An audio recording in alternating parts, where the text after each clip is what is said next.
GTA 5'te bunları biliyor muydunuz? GTA 5'te bir polisin önüne gidip öylece dikilirsek ne yapacaklarını iyi izleyin. Let's be clear. Selam Only an verelim. idiot joins the Sinirlendiler. jackass. Evet. See? You don't even understand simple sentences. Şu an bir şey ne? Come on now. Make me suffer. Evet, sonunda artık silah çektiler bize.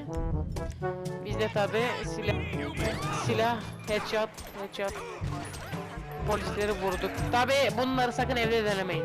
GTA 5 oynayan herkes bir kere de olsa taksi çağırıp onu dağın en tepesine götürmesini beklemiştir.